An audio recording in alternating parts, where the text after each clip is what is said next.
Salut à tous et à toutes, c'est Blade et on se retrouve aujourd'hui pour une nouvelle vidéo manga.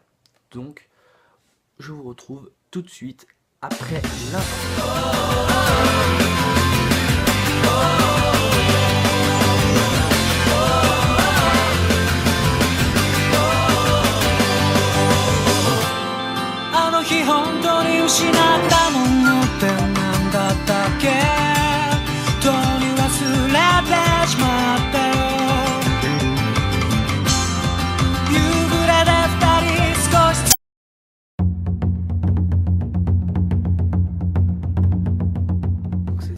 C'est un nouveau concept que je vais faire sur la chaîne où je vais parler que de tome 1. Donc je vais parler que d'un seul tome 1 par vidéo. Donc il y aura toujours Shonen Seinen, mes lectures manga, où je vais présenter que les suites que j'aurais lues. Maintenant, je vais faire une autre rubrique où je vais parler des différents tomes 1, si ça m'a plu, si ça m'a pas plu. Voilà, pour que je puisse en faire plus de vidéos manga. Donc cette première vidéo de ce nouveau concept va être sur Black Clover, tome 1, donc manga de Yuki Tabata, donc des éditions Kaze. Et qu'est-ce que j'ai pensé? Et aussi, pour dire, ça remplace les vidéos coup de cœur aussi. Parce que voilà, ce concept va aussi remplacer un autre concept, les coups de cœur. Donc voilà, c'est tout ce que j'ai à dire pour ma part. Donc, Black Clover, tome 1, que j'ai lu très récemment. Et déjà, qu'est-ce que j'ai pensé? J'ai trouvé que c'était un excellent manga. J'ai juste adoré ce premier tome. Donc voilà, donc très belle déjà couverture. Donc de comment il s'appelle, de Asta et Yuno. Donc dès que j'ai lu le premier chapitre, ça m'a fait énormément penser à Naruto. Faut dire, ça, j'ai vraiment, je me suis dit, on dirait que je lis un premier tome de Naruto.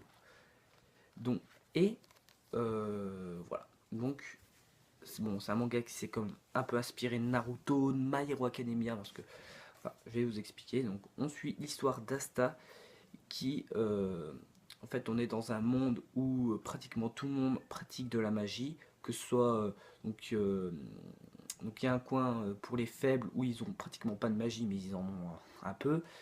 La population normale, ils en ont normalement, et les nobles où ils en ont plus que les autres gens, où on les surnomme qui ont plus, ceux qui ont le plus de potentiel.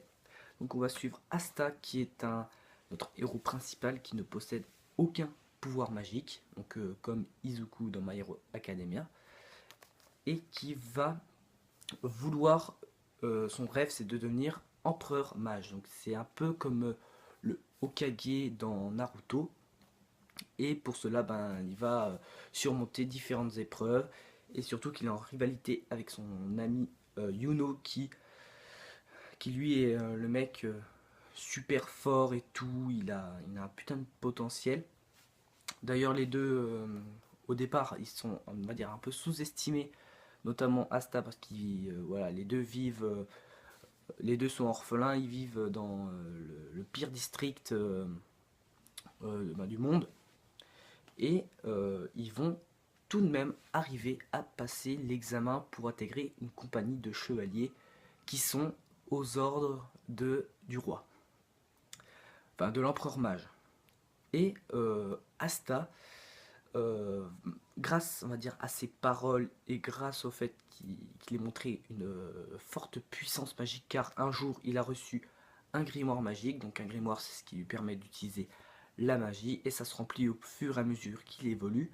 Donc Asta a réussi par je ne sais comment, pour sauver Yuno, à récupérer un pouvoir d'anti-magie. Donc c'est une grosse épée, là que vous voyez, une grosse épée noire, super stylée, et ça permet d'annuler la magie de l'adversaire. Et ça fait pas mal de dégâts, parce que heureusement qu'il s'est entraîné pour son physique, parce que sinon il n'aurait pas pu. D'ailleurs, ce qui lui a sauvé la vie. Donc Yuno et Asta vont participer à l'examen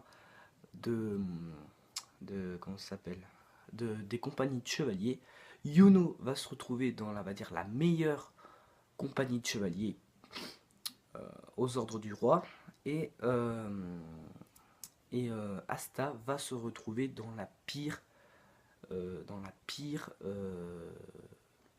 des compagnies. Pire, ceux qui ont la moins bonne réputation. Mais voilà, il va s'entendre avec tout le monde. Et à la fin de ce premier tome, ils partent en mission pour une chasse aux sangliers. Mais à la fin du tome, ils apprennent que ça va pas se passer vraiment comme prévu. C'est pas une mission toute simple, car en fait, un ennemi a attaqué un village. Et il est super puissant parce qu'il maîtrise la glace. Et j'ai juste très hâte de savoir la suite. Parce que franchement, j'ai super kiffé. Même l'ennemi, hein, il est juste stylé. Regardez, je vous montre, il dit, vous avez plus que 5 minutes. Voilà. En 5 minutes, j'ai tous les butés et tout. Donc c'est un ennemi vraiment très puissant. Bon, après, c'est pas le plus puissant du monde, mais il est très puissant. Donc graphiquement, c'est vraiment très beau. Je vous montre les dessins. Donc voilà. Voilà, donc je vous conseille fortement de commencer Black Clover parce que c'est vraiment une super série. Donc ben voilà, donc c'est tout pour cette vidéo lecture, enfin c'est tout pour cette présentation d'un premier tome. Donc j'espère que tu as kiffé et pense à me donner ton avis sur le manga en question, donc la Black Clover, dans les commentaires. Sur ce, à la prochaine.